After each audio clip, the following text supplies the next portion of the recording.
Assalamualaikum warahmatullahi wabarakatuh. Mayam ngasi aina pukhaliba topic asi Muslim nupina atoba jatida yum pankibagi matangdani. Masi handak nong na thokre aduga masi ariba sodok nate. Thaina digi hauna maitai nupi kaya ama pangal nupana lauri, Muslim nupana lauri aduga Muslim nupi kaya ama atoba jatida pali. Tribal so pali, maitai so pali. Even pangal nupi ꯑꯩꯈꯣꯏꯒꯤ ꯏꯔꯛꯇꯒꯤ direct ꯑꯣꯟꯈꯤꯕꯁꯨ ꯂꯩ family ꯑꯣꯏꯅ ꯑꯇꯣꯞꯄ ꯖꯥꯇꯤꯗ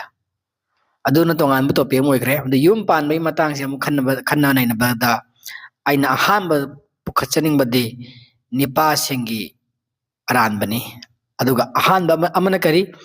misconception ꯑꯃ ꯂꯩ ꯄꯥꯡꯒꯜ ꯃꯔꯛꯇ ꯑꯇꯣꯞꯄ ꯖꯥꯇꯤ ꯅꯨꯄꯤꯁꯤ ꯂꯧꯔꯒ ꯑꯩꯅ ꯌꯨꯝꯗ ꯄꯨꯔꯛꯑꯒ ꯂꯨꯍꯣꯡꯉꯒ ꯑꯗꯨꯀꯥꯟꯗ ꯀꯂꯤꯃꯥ ꯁꯣꯜꯂꯒ ꯏꯁꯂꯥꯝ ꯑꯣꯏꯔꯦꯅ ꯊꯥꯖꯕꯁꯤ ꯃꯁꯤ ꯈ꯭ꯋꯥꯏꯗꯒꯤ ꯑꯔꯥꯟꯕꯅꯤ मसीगुम्बा कयादगी अखोई इस्लाम धर्म अदगी मुस्लिम खुनाई कया अमसुम मांगथोकपगी मओंग लाए तसेना मक्सु मांगथोए हाई बियाई मरमदे कन हाइब कान मदुगी अखोइना साखी सबुत अखोइना मिन उरमक्तनी सिगी टॉपिक असिना अइना कनागुम्बा जाति अमदा कनागुम्बा फुरुप अमदा धर्म अमबो हुल्लगा ngang bai natraga handana ngang bai natte criticize tawbagi natte masi धर्मगी ओइबा असेंबा पाउतम मदुने तमगदोरेबसे अल्लाह ना कुरान दा सुमना हाय सूरा बकरा की आयात चली कुन मथोइदा करियना लौगनु लयाम लापी मुटि लापी नुपीसिंग मखोइना धर्म सिदा थाजद्रिफाव थाजबे मिनाय नुपी अमना हेना फबनी लयाम लापा मुटि लापा नुपी अमदगिदे महाकना यामना सुमहतनिंगाय ओइरेबसु नखोइदा अदुगो लुहोंगनु नखोइगी नुपीसिंग लयाम लापा मुटि लापा नुपासिंगदा मखोइना थाजद्रिफाव थाजबा मिनाई अमना हेना फबनी लयाम लापा नत्रगा मुटि लापा निपा अमदगिदे महाकना यामना सुमहतनिंगाय ओइरेबसु नखोइदा मखोइना कौबनी नखोइबु मईदा अदुगा अल्लाहना कौबनी नखोइबु जन्नता अमसुंग पाप को पीबदा मागी अयाबगलोनना माना मयेक सिंहनबिबनी मागी लाइपाउसिंगबु मियोइबदा मखोइना खंथजनबा सिगी अयासिदागी अखोइना मुन्ना खमngami मदुदि ख्वाइदगी अहानबदा अल्लाहना याथंगलिबसि निपादनि करी याथंग नुपीरिबिसि हाइबा कांदा निपा सिंगना अतोप नुपी हाना लौइदमनि सिनि हरसे अतोप जातिगी नुपीसि सुब लो बियादि इस्लाम धर्म की निपा सिंगना करीगिनो हाइ मतमदा मसी अल्लाहगी याथंगनि मखोइना करीगुम्बा अतोप जातिगी नुपी अमदुना इस्लाम धर्म से मसान लौजरबा मसान याजन लौजर लेजरबा मरमदुना महाक अतोप धर्मदा युम पानबदी यादबनिना माना तंगाय फदना मसाना दम मुस्लिम निपा थिजरबसे पामजबा थिजबा हाइबसे मसान ताबने अदुबु हौजिकति कमाइन तौरे अखोइ मुस्लिम समाजदा अतोप जातिगी नुपीसिंसे पुरपुर लाएबा मसाना तंबीदना खंगदना हैदना लागा निपा माना युम पांगना निपा नुपीदना सजेस्ट तौरप नतबिदा नत्रगा नुपा हाइबदी हजबदा चखोलेदना करिगुम नुपी अमा जाति अमदगी इस्लाम धर्मदा संजरक मतमदा महाना मसाना इस्लाम धर्म जप नुपा अमा थीबा हाइबसे महौसानेबा अदुगा अमना अखोइगी नुपासिंगना अदुगु मंफु येंगदे खुदी थीरुरगला स्वाइ लमखांना पुरागा सिदा आइगी नुपीनी कलिमा सोनख्रे स्वाइन हेता तौबनेबा सोमना कानदे कलिमा सोलेन लाबा मुस्लिम नुपासिंगदा पालेबा अतोप जाति नुपी मखैजदी बाइबल कोलगा सिकिबसे मैम यावे अखोइनु खंगबदा अदगी मसा थमोइदा नमा सुन सोनदबा थमोइदा आई क्रिश्चियन नि आई जाति दुगी दुम निंग थमोइदा लेबसे अखोइ थेगनरे मिनसु उइ खोइ खानासु खंगे अदुगा अमना करी इवन मैदै देगी ओलक फौबा मखोइगी थादोक्तबेदा इमुंग तुमिना तौबसु लैयेबा सु मैम लेदुना हयें काइनर का पुर मचा मसु पुर सखिबा अदगी फदनदा थोकपा सोमना कन्ना सिरोबा मै थारोबा मैम लेख्रेबा अदुगी अदुमा समस्या कया अमा मायोक्नरिबा खोइसे अदे सिनी अल्लाहना कुरान थासे कन हाबका निपासिंग ना हाना मिलियंग थमेबा अतोप जातिगी निपिसिंग लौदनबगे अदुगी मखा तरकपदा थाजबि नुपीसिंगदा हाना अल्लाहना मका हाइरेबा अतोप निपासिंगदा युम पाननबा था मुस्लिम नुपा मना अतोप जातिगी नुपी फजबि अहेन बिम लौर बिसक्ते मुस्लिम नुपी मिनाय नुपी अमोइन लौबन हेना फयन अल्लाहना ताकपिरिबा कुरान सिदा अदुमाइन तौना मुस्लिम नुपीसिंगनासु अतोप जाति की निपा अमबु खोइदारबे महत्ता मुस्लिम नुपा मिनाई नुपा अमने हेना मगुल लैयेबा अदो अमना करिगनो मगुल लेसे हाइब कांदा अल्लाह ना थाजबदुनेबा आखिरत सिर मतुंगी पुंसीदा थाजबदुनेबा जन्नत अमसुंग जन्नत थाजबदुनेबा वयल मिनबे थाजबदुनेबा सिरोगा अमु हिंगकने हाइब नमदो थाजबगिनेबा अदो कुरान सिबु थाजबगिने अल्लाह रसूल सिबु थाजबगिनेबा फरिसा सिंगु थाजबगिनेबा इस्लाम बु याजबगिनेबा मधुगिनेबा अदो हौजिक येंगिसिदि काय दिंगे हाइब कांदा सक फजबा पैसा नुसा पाइबा मान संपत्ति सोशल स्टेटस तियांग युम पानरेबा अदुदन हेना जतौनखरेबा अदगी लेबक थीबा मना इमुंग मनुंग सु खोय हौजिक लेरिबा मुस्लिम समाज याम साइथरे कुरान अर्थ खंगबा खंगना पाबसे याउदबन मरम वर्ग मसी फैक्टर अमनेबा युमथोंग खुदिंगी कुरान पारगा अर्थ खंगना पारगा तलिम तौबा हाइबसे तंगाय बदबने अखोई अरानबसु येंबा खंगबा मथौ ताई अदुगा इमुंग मनुंगनसु समाजनसु अतोप जाति नुपि पुछल अमतमदा वेलकम तौदबने मरम देगन हाबका नमा खंगना लाकपन तेब इस्लाम दो अदुगा मियोय द ख्वाइदिगी मांग मसी करिन हाब मतम इस्लाम मतुंगिना शिरक तौबसिनेबा शिरक तौबसितगी हेना मांग बले तेब इस्लाम दा मरम मदुना नेबा लाना जन्नत की मनम पुना मनलोन हारिदो अतोप पाप खुदे मन कोगा शिरक के पाप को हाइसे मरम मदुगिनेबा अदुना अतोप जाति लयाम नात नुपि सिंग लौबि यादेबा कुरान दा अदुबा अमकसु कुरान दा यहूदी नुपि लौबि हाले करिगिनो यहूदी न तौखित थाजबगे मसे कुरान के सूरा मंगा सुबा सूरा अल माइदा आयात मंगा सुबा यावरे लाइक फंग्रब नुपि सिंग हाइबदि जीव सिंग दगे यहूदी सिंग दगे महोय केना कन तौखित थाजबगे पृथ्वी सिदा मलयम सिदा तौहिद थाजब धर्म अनि खक्तनि लेरसी इस्लाम अमसुंग जुदाइजम ने क्रिश्चियनिटी सु मखोय तौहिद थाजेन हाय तौगे मसुंग मखोय ट्रिनिटी दा लाय अहोम दुना अम सारगा तौहिद ने हाइजबने अदु इस्लाम ने यादे अदुना मखोय नु पिस लोबि यादे मशिरक द लेखरेबा अदि मसक्ता कुरान दा पल्लेबसी यहूदी सिंग मने अदुगा ममांगै मतमगी अल्लाह रसूल मुहम्मद सल्लल्लाहु अलैहि वसल्लम मतमगी खोगी क्रिश्चियन खरा लेरामी मखोय दु इंग्लिश दा ज्यूइश क्रिश्चियन हैन खंगनै अदगी इबेनाइज क्रिश्चियन हैन लै हजे ईसा अलैहि सलाम बु लाइन लातबा लाई मसाने लौतबा मखोय सिंग अदुबने हजक लेरिबा कैथोलिक लेरिबा रोमान कैथोलिक लेरिबा मखोय सिंग असि हजक लेरिबा क्रिश्चियन सिंग असि मेरी बुलातपा मरियम बुलातपा जीसस क्राइस्ट बुलातपा कांबोने सिरक तब कांबोने मी लातपा नबी लातपा कांबोने अदन मखोय सिरक चलक चलले मरम अदना अखोयना खंगदबा मदि मुश्रिक नुपी लौबि यादे मुश्रिक नुपादा युम पानबि यादेबा सिगी हाइरेना मकसु अखोगी जीव नुपादा दे मक युम पान ममु यादेबा कइना बकन मखन अल्लाह के रसूल मुहम्मद सल्लल्लाहु अलैहि वसल्लम अम हजे इसाबु थाजदबगी मसिगी मरि लेना सोशल मीडिया दा मकसु वीडियो अमा वायरल होराए मधु कहीं हब कांदा समय हाई ngasi अखोई मुस्लिम नुपी कया अतोप जाति दा पालिबा सि ममा मपा मपाना फत्तबदगी थोकपनी हाइबा मा मसिल लाइबक थेबने अखोगे मौलबी अमना पिरकपा बयान ने मसिदगी आइना खंगत जरगा मागी अफमसिंग असि खरा कितंग नैना जगे महांगना हाइरी अदुगी नुपी मसा दो अतोप जाति दा चतखेबतो अतोप जाति दा लुहोंखिबदो महांगना थमोय सोन हाइरी गरिना मधुगी सजा दो अखोई मुस्लिम खुनाय पुनमकना फंगने सिने हारसे अखोई पुनमक की दायित्वनी सिने हारसे अदि मसक्ता मकसो महाक अदुगी हाइदि नुपी मसा दगी ममा मपादुना चुम खोंथांग थांगलौदबदगी ताकपि तंबि हौदबदगी नुपी से असुमनो ओइखिबने सिने मान हारसे आइना हाइनिंगबदे माना खंगरो माय ममा मपाना माबो अचुम लंबि ताकपि तंबि दे हाइबसे माना खंगब्रा मुन्ना सिने मियमगी इमुंगी फैमिली मैटर से मंगन लोना खंगब्रा सिने खंगम माना खंगबगी हाइबदे खंगद्रेको नि तोंगानम थंगरो हेक्ता माना मियमबो हेक्ता दमाना हाइ भाइबसी याम लानो पोने ममा मपाना करम ममा मपाना मजाबा राम तंबिगदगे मियमना अरानबद चखरगे हाइबददा ममा मपाना लाकम लमजिंगसु यारोय मी अदुना ओक तawda अनम गनबदा मंगा कनबदा हाइबे इंदबदा शैतान तोंखरबदा कई अल्लाह की हिदायत पिदना करिसु हाइब ngमोय वरप ngमोय फल्लरोगे हाइरदी अल्लाह के रसूल की मरी मता हो फतदना माय मयोक लेपखरे माना हाइरी करिगुंबा मचा नुपी अदुना इस्लाम की मनुंग थनम बतारकदे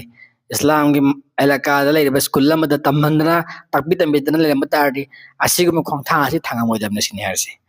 मसिसु अमरदु चुम्बे अमन लानबे अदु मसिसु अमक चुम्मेन हाइबि यादे ममदे कना कना मियमना फरोगे हाइरदी करिमतु पाइलेते हाइबा हाइ अखोई मिन उरमतन हाइबा मदरसा तमलक नुपी मयामा ꯍꯥꯎꯗ ꯄꯥꯟꯈꯤꯕ ꯃꯩꯇꯩꯗ ꯄꯥꯟꯈꯤꯕ ꯂꯩ ꯑꯗꯒꯤ ꯑꯃꯨꯛꯀ ꯑꯩꯈꯣꯏꯒꯤ ꯀꯨꯔꯥꯟ ꯄꯥꯗꯅ ꯀꯨꯔꯥꯟ ꯍꯥꯐꯤꯖ ꯑꯣꯏꯕ ꯃꯌꯥꯝ ꯑꯃꯁꯨ ꯑꯁꯤꯗ ꯑꯩꯈꯣꯏꯒꯤ ꯑꯇꯣꯞ ꯖꯥꯇꯤꯗ ꯑꯣꯏꯈꯤꯕ ꯃꯌꯥꯝ ꯂꯩ ꯃꯃꯤꯡ ꯄꯟꯕ ꯉꯝꯃꯦ ꯑꯗꯨ ꯄꯜꯂꯔꯣꯏꯒꯦ ꯄ꯭ꯔꯤꯊꯤꯕꯤꯁꯤꯗ ꯃꯌꯥꯝ ꯂꯩ ꯍꯥꯏꯇꯥꯔꯦ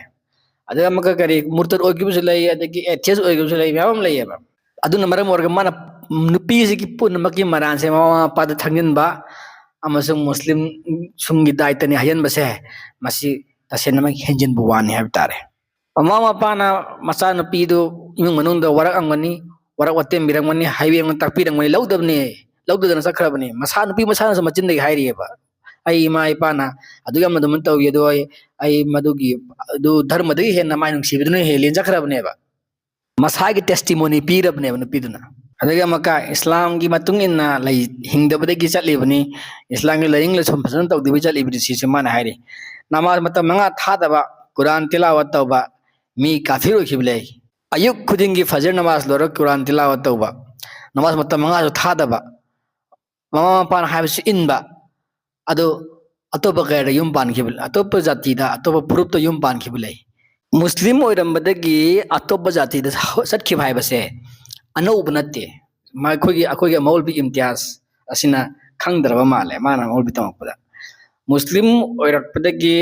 ꯑꯦꯊꯤꯌꯁ ꯑꯣꯏꯈꯤꯕ ꯑꯃꯁꯨꯡ ꯖꯥꯇꯤ ꯑꯇꯣꯞꯄꯗ ꯑꯣꯏꯈꯤꯕ ꯍꯥꯏꯕꯁꯦ ꯔꯁꯨꯜꯒꯤ ꯍꯥꯛꯇꯛꯇꯒꯤꯕꯨ ꯂꯩꯌꯦꯕ ꯍꯤꯁꯇ꯭ꯔꯤ ꯁꯤꯗ ꯃꯥꯅ ꯊꯃꯣꯏ ꯁꯣꯛꯅ ꯉꯥꯡꯉꯤꯕꯁꯦ ꯃꯥ ꯑꯩꯈꯣꯏꯒꯤ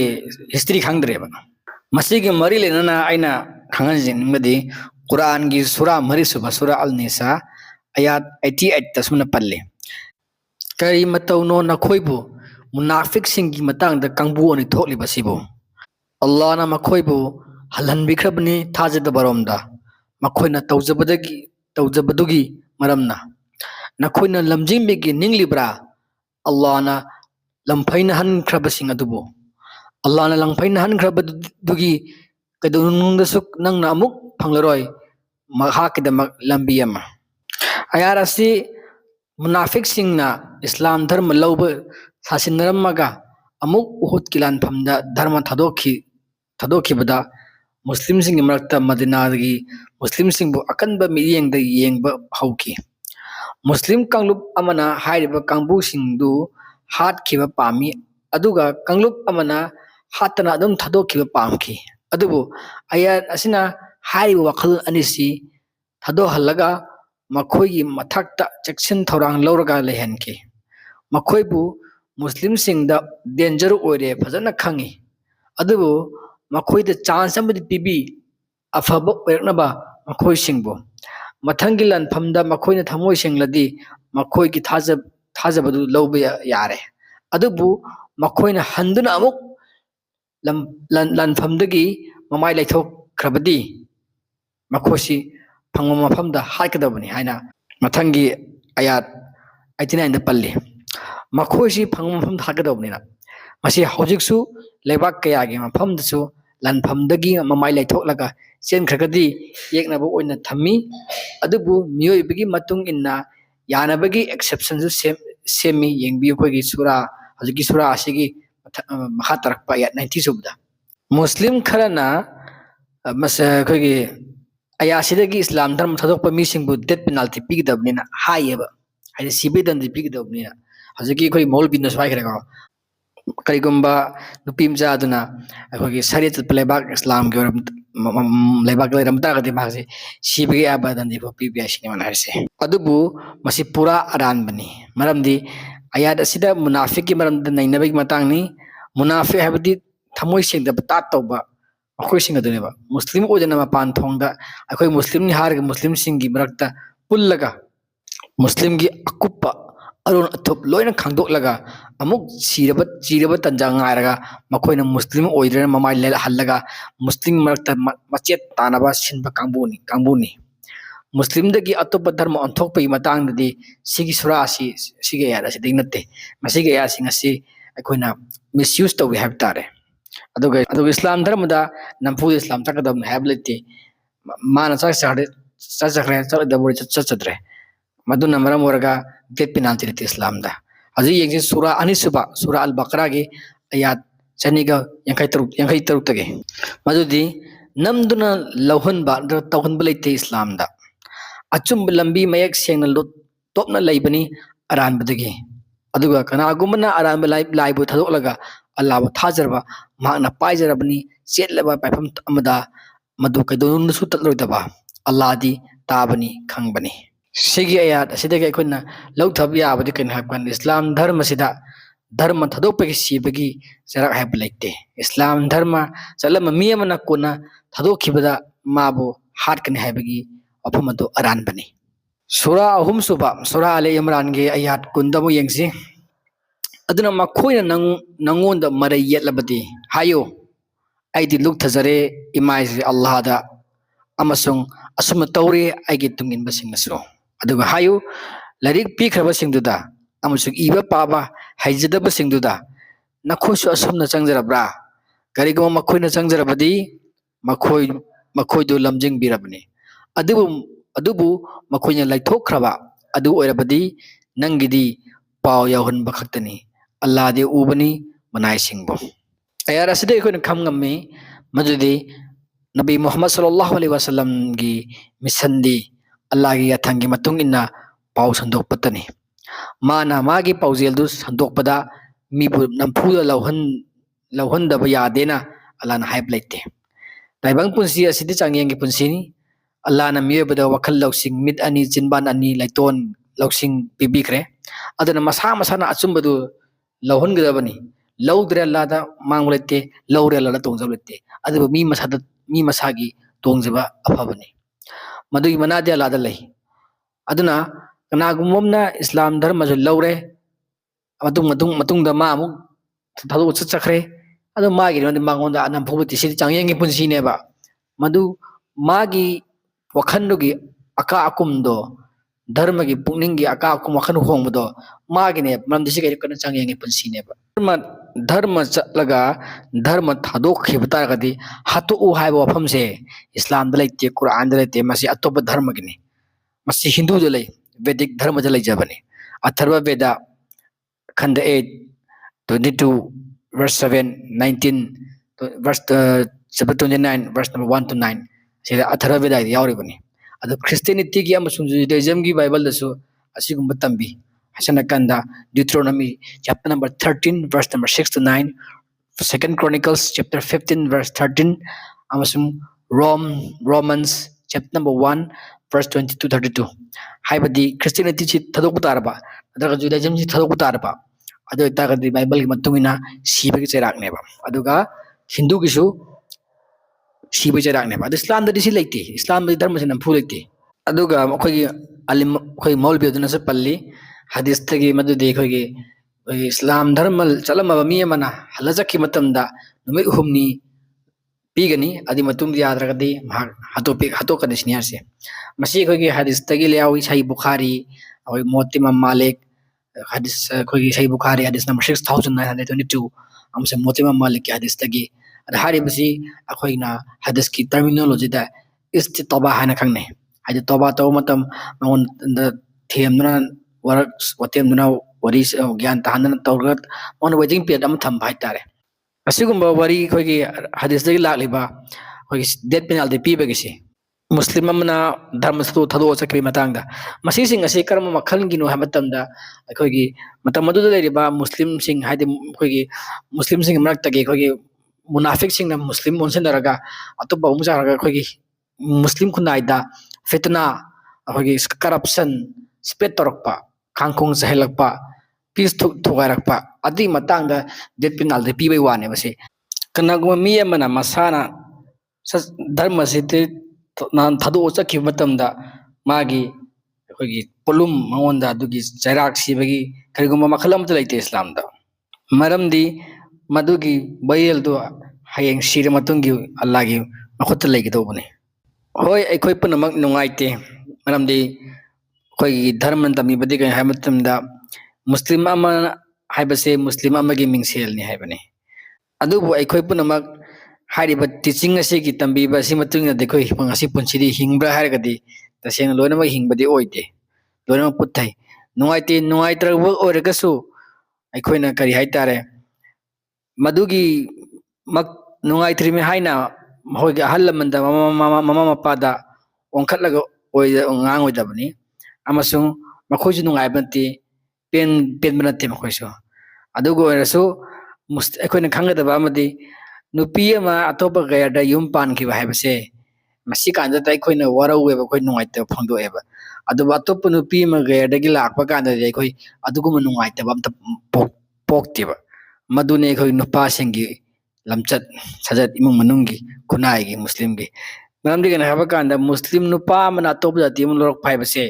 ꯃꯥ ꯃꯁꯥꯗꯨꯕꯨ ꯀꯌꯥꯝ ꯁꯦꯡꯅ ꯏꯁꯂꯥꯝ ꯙꯔꯃ ꯆꯠꯄꯅꯣꯕ ꯃꯥ ꯃꯁꯥꯗꯨꯕꯨ ꯀꯨꯔꯥꯟ ꯈꯪꯕ꯭ꯔꯣꯕ ꯑꯃꯁꯨꯡ ꯃꯍꯥꯛꯅ ꯂꯧꯔꯤꯕ ꯅꯨꯄꯤꯗꯨ ꯀꯌꯥꯝ ꯏꯁꯂꯥꯝ ꯙꯔꯃ ꯇꯝꯕꯤꯕꯒꯦꯕ ꯅꯣꯡꯃꯇ ꯃꯇꯝ 5 ꯁꯣꯟꯕ꯭ꯔꯕ ꯒꯦꯔꯗ ꯂꯥꯛꯑꯒ ꯃꯨꯁꯂꯤꯝꯅ ꯌꯨꯝ ꯄꯥꯜꯂꯤꯕꯁꯤꯡꯁꯦ ꯃꯨꯁꯂꯤꯝ ꯅꯨꯄꯤꯗꯤ ꯇꯣꯛꯈ꯭ꯔꯣ ꯑꯗꯨꯅ ꯃꯔꯝ ꯑꯣꯏꯔꯒ ꯅꯨꯄꯥ ꯐꯥꯎꯕ ꯅꯃꯥꯖ ꯁꯣꯟꯗ꯭ꯔꯒ ꯃꯥꯏ ꯅꯨꯄꯤ ꯀꯃꯥꯏꯅ ꯅꯃꯥꯖ ꯁꯣꯟꯗꯣꯏꯅꯣ ꯉꯁꯤ ꯑꯩꯈꯣꯏ ꯀꯌꯥꯝ ꯆꯥꯏꯇ꯭ꯔꯦ ꯍꯥꯏꯕ ꯀꯥꯟꯗ ꯃꯨꯁꯂꯤꯝ ꯅꯨꯄꯤ ꯃꯌꯥꯝ ꯑꯃ ꯑꯇꯣꯞꯄ ꯄꯥꯜꯂꯛꯈꯤꯒꯅꯤ ꯄꯥꯜꯂꯛꯑꯣꯏ ꯍꯥꯏꯕ ꯂꯩꯇꯦ ꯃꯔꯝꯗꯤ ꯀꯩꯅꯣ ꯍꯥꯏꯕ ꯀꯥꯟꯗ ꯑꯩꯈꯣꯏꯒꯤ ꯍꯤꯡꯂꯤꯕ ꯑꯩꯈꯣꯏꯒꯤ ꯄꯨꯟꯁꯤ ꯃꯔꯦꯟ ꯑꯃꯁꯨꯡ ꯑꯩꯈꯣꯏꯅ ꯙꯔꯃꯕꯨ ꯊꯧꯑꯣꯏꯗꯕ ꯑꯗꯨꯒ ꯑꯩꯈꯣꯏꯒꯤ ꯃꯔꯛꯇꯒꯤ ꯑꯩꯈꯣꯏ ꯅꯨꯄꯥꯁꯤꯡꯅ ꯑꯇꯣꯞꯄ ꯖꯥꯇꯤ ꯅꯨꯄꯤ ꯂꯧꯔꯨꯕꯒꯤ ꯑꯇꯣꯞꯄ ꯑꯇꯣꯞꯄ ꯖꯥꯇꯤꯗ ꯑꯩꯈꯣꯏꯒꯤ ꯅꯨꯄꯤ ꯄꯥꯟꯈꯤꯕ ꯍꯥꯏꯕꯒꯤ ꯋꯥꯐꯝꯗꯤ ꯅꯠꯇꯕ ꯍꯥꯏꯕꯗꯤ ꯅꯨꯡꯉꯥꯏꯇꯕꯗꯨ ꯋꯥꯟ ꯁꯥꯏꯗꯦꯗ ꯑꯣꯏꯕꯗꯨꯒꯤ ꯋꯥꯅꯤꯗ ꯑꯃꯅ ꯍꯔꯥꯎꯅ ꯋꯦꯜꯀꯝ ꯇꯧꯕ ꯑꯃꯅ ꯄꯦꯟꯗꯕ ꯍꯔꯥꯎꯅ ꯋꯦꯜꯀꯝ ꯇꯧꯉꯩꯁꯨ ꯃꯆꯥꯛ ꯁꯨꯛꯑꯣꯏ ꯑꯣꯏꯗꯦꯕ ꯑꯩꯈꯣꯏꯒꯤ ꯃꯨꯔꯇꯤ ꯂꯠꯄꯤ ꯁꯤꯔꯛꯀ ꯇꯧꯕ ꯅꯨꯄꯥ ꯅꯨꯄꯤ ꯑꯩꯈꯣꯏꯒꯤ ꯏꯁꯂꯥꯝꯗ ꯂꯧꯔꯨꯕ ꯍꯥꯏꯕꯁꯦ ꯁꯤꯔꯛ ꯍꯥꯏꯕꯁꯦ ꯈ꯭ꯋꯥꯏꯗꯒꯤ ꯃꯣꯠꯄꯅꯤ ꯊꯋꯥꯏ ꯈ꯭ꯋꯥꯏꯗꯒꯤ ꯃꯣꯠꯄ ꯄꯣꯠꯅꯤ ꯃꯈꯣꯏꯅ ꯂꯦꯟꯅꯕ ꯄꯣꯠꯄꯨ ꯆꯥꯒꯅꯨ ꯃꯈꯣꯏꯒꯤ ꯂꯥꯏꯗ ꯀꯠꯄ ꯄꯣꯠ ꯆꯥꯒꯅꯨ ꯍꯥꯏꯔꯤꯕ ꯁꯤꯔꯛ ꯍꯥꯏꯁꯦ ꯁꯤ ꯑꯜꯂꯥꯍꯅ ꯈ꯭ꯋꯥꯏꯗꯒꯤ ꯑꯟꯖꯁꯠ ꯑꯣꯏꯕ ꯕꯤꯆꯥꯔ ꯑꯣꯏꯗꯕ ꯋꯥꯌꯦꯜ ꯆꯨꯝꯗꯕ ꯄꯣꯠꯁꯛ ꯑꯃꯅꯦꯕ ꯈ꯭ꯋꯥꯏꯗꯒꯤ ꯑꯜꯂꯥꯍꯅ ꯄꯥꯝꯗꯕ ꯄꯣꯠꯅꯦꯕ ꯊꯋꯥꯏ ꯁꯦꯡꯗꯕ ꯃꯨꯔꯇꯤꯒꯤ ꯂꯥꯏꯅ ꯌꯣꯝꯃꯒ ꯃꯄꯨꯟꯁꯤ ꯆꯥꯎꯔꯛꯏꯕ ꯊꯋꯥꯏꯗ ꯃꯣꯠꯂꯕ ꯁꯦꯡꯗ꯭ꯔꯕ ꯑꯗꯨꯒꯨꯝꯕ ꯑꯃꯕꯨ ꯑꯩꯈꯣꯏꯅ ꯄꯨꯔꯛꯑꯒ ꯌꯨꯝ ꯄꯥꯜꯂꯒ ꯑꯩꯈꯣꯏꯒꯤ ꯀꯨꯔꯥꯟ ꯑꯩꯈꯣꯏꯒꯤ ꯃꯌꯦꯛꯇ ꯑꯂꯤꯐ ꯕꯥꯠꯇ ꯄꯥꯕ ꯍꯩꯍꯜꯂꯒ ꯏꯁꯂꯥꯝ ꯑꯣꯏꯔꯦꯅ ꯍꯥꯏꯕ ꯌꯥꯕ ꯅꯠꯇꯦꯕ ꯇꯧꯍꯤꯗ ꯈꯪꯗꯕꯤꯗ ꯀꯨꯔꯥꯟ ꯈꯪꯗꯕꯤꯗ ꯃꯁꯤ ꯄꯨꯝꯅꯃꯛꯁꯤ ꯑꯩꯈꯣꯏꯒꯤ ꯑꯁꯣꯏꯕꯅꯦꯕ ꯍꯥꯟꯅꯗꯒꯤ ꯏꯁꯂꯥꯝꯁꯤ ꯂꯧꯔ ꯂꯥꯛꯀꯗꯧꯅꯦꯕ ꯃꯣꯏꯅ ꯅꯨꯡꯁꯤꯅ ꯂꯣꯟꯅ ꯀꯣꯏꯅꯔꯦ ꯑꯗꯣ ꯁ꯭ꯋꯥꯏꯗ ꯂꯝꯈꯥꯡꯗ ꯈꯨꯗꯤ ꯊꯤꯅꯔꯨꯔꯦ ꯑꯗꯨ ꯄꯨꯁꯜꯂꯒ ꯆꯦꯜꯂꯛꯑꯒ ꯂꯥꯏ ꯌꯥꯁꯤꯜꯍꯜꯂꯒ ꯏꯁꯂꯥꯝ ꯂꯧꯔꯦꯌꯦ ꯈ꯭ꯋꯥꯏꯗꯒꯤ ꯇꯨꯀꯠꯆꯕꯁꯦ ꯑꯗꯨꯗꯒꯤ ꯍꯥꯟꯅ ꯇꯨꯀꯠꯆꯕ ꯑꯣꯏꯈ꯭ꯔꯦ ꯑꯇꯣꯞꯄ ꯑꯗꯨꯅ ꯑꯩꯈꯣꯏꯅ ꯄꯨꯝꯅꯃꯛꯁꯤ ꯀꯩꯅꯣ ꯍꯥꯏꯕ ꯀꯥꯟꯗ ꯑꯩꯈꯣꯏꯒꯤ ꯑꯁꯣꯏꯕ ꯂꯣꯏꯅꯃꯛ ꯂꯩ ꯑꯩꯈꯣꯏ ꯈꯨꯟꯅꯥꯏ ꯆꯨꯝꯊꯣꯛꯀꯗꯕ ꯗꯔꯀꯥꯔ ꯌꯥꯝ ꯂꯩ ꯑꯩꯈꯣꯏꯒꯤ ꯆꯨꯝꯊꯣꯛꯀꯗꯕ ꯗꯔꯀꯥꯔꯁꯤ ꯀꯩꯅꯣ ꯍꯥꯏꯕ ꯀꯥꯟꯗ ꯃꯔꯨꯗꯒꯤ ꯍꯧꯅ ꯃꯔꯥꯗꯤ ꯍꯧꯅ ꯑꯩꯈꯣꯏ ꯁꯣꯏꯔꯦꯕ ꯑꯩꯈꯣই ꯑꯔꯥꯟꯕ ꯑꯣꯏꯔꯦꯕ ꯑꯗꯨꯅ ꯑꯃꯨꯛꯀ ꯃꯃꯥ ꯃꯄꯥꯗ ꯃꯗꯨꯒꯤ ꯒꯨꯅꯥ ꯑꯣꯏꯕ ꯑꯣꯏꯗꯕꯒꯤ ꯋꯥꯐꯝꯗꯣ ꯍꯦꯛꯇ ꯍꯥꯏꯔꯣꯏꯗꯕꯅꯤ ꯃꯧꯂꯕꯤ ꯑꯃꯅ ꯑꯣꯏꯔꯒ ꯃꯔꯝꯗꯤ ꯃꯃꯥ ꯃꯄꯥꯅ ꯀꯅꯥꯁꯨ ꯃꯆꯥꯕꯨ ꯑꯔꯥꯟꯕ ꯂꯝꯖꯤꯡꯅꯉꯥꯏ ꯀꯩꯁꯨ ꯇꯥꯛꯄ ꯅꯠꯇꯦ ꯇꯝꯕꯤꯕ ꯅꯠꯇꯦ ꯃꯁꯥꯅ ꯌꯥꯖꯗꯕ ꯃꯂꯤꯛ ꯐꯥꯔꯕ ꯒ꯭ꯌꯥꯟ ꯇꯥꯔꯕ ꯑꯆꯨꯝ ꯑꯔꯥꯟ ꯈꯪꯉꯕ ꯃꯥꯅ ꯃꯁꯥꯅ ꯆꯠꯈ꯭ꯔꯕꯅꯤ ꯑꯗꯨꯗ ꯀꯔꯤ ꯎꯄꯥꯏ ꯂꯩ ꯅꯨꯡꯉꯥꯏꯇꯕꯗꯨꯗꯤ ꯃꯍꯧꯁꯥꯅꯤ ꯑꯜꯂꯥꯍꯅ ꯀꯨꯔꯥꯟꯗ ꯍꯗꯤꯁꯇ ꯍꯥꯏꯈ꯭ꯔꯦ ꯀꯔꯤꯅ ꯑꯩꯈꯣꯏꯗ ꯆꯥꯡꯌꯦꯡ ꯇꯧꯒꯅꯤ ꯑꯩꯈꯣꯏꯒꯤ ꯏꯆꯥ ꯏꯁꯨ ꯄꯨꯟꯁꯤ ꯃꯥꯡꯕ ꯑꯩꯒꯤ ꯏꯃꯥꯟ ꯌꯥꯎꯅ ꯆꯥꯡꯌꯦꯡ ꯇꯧꯒꯅꯤ ꯍꯥꯏꯔꯤꯅꯤ ꯑꯩꯁꯦ ꯀꯌꯥꯝ ꯊꯥꯖꯒꯦ ꯍꯥꯏꯕ ꯇꯥꯜꯂꯥꯅ ꯅꯣꯡꯃꯒ ꯅꯠꯇ꯭ꯔꯒ ꯅꯣꯡꯃꯗꯤ ꯏꯁꯥꯕꯨ ꯆꯥꯡꯌꯦꯡ ꯇꯧꯔꯛꯀꯅꯤ ꯑꯆꯧ ꯑꯆꯧꯕ ꯄꯣꯠꯂꯨꯝ ꯑꯃ ꯅꯪꯍꯜꯂꯒ ꯗꯁꯥ ꯑꯃ ꯇꯥꯍꯜꯂꯒ ꯑꯋꯥꯕ ꯑꯃ ꯇꯥꯍꯜꯂꯒ ꯑꯗꯨꯅ ꯄꯨꯝꯅꯃꯛꯁꯦ ꯑꯩꯈꯣꯏꯅ ꯍꯦꯛꯇ ꯐꯦꯁ ꯚꯦꯂ꯭ꯌꯨꯗ ꯍꯦꯛꯇ ꯀ꯭ꯔꯤꯇꯤꯁꯥꯏꯖ ꯇꯧꯕ ꯉꯥꯡꯕ ꯑꯁꯤ ꯇꯧꯔꯣꯏꯗꯧꯕꯅꯤ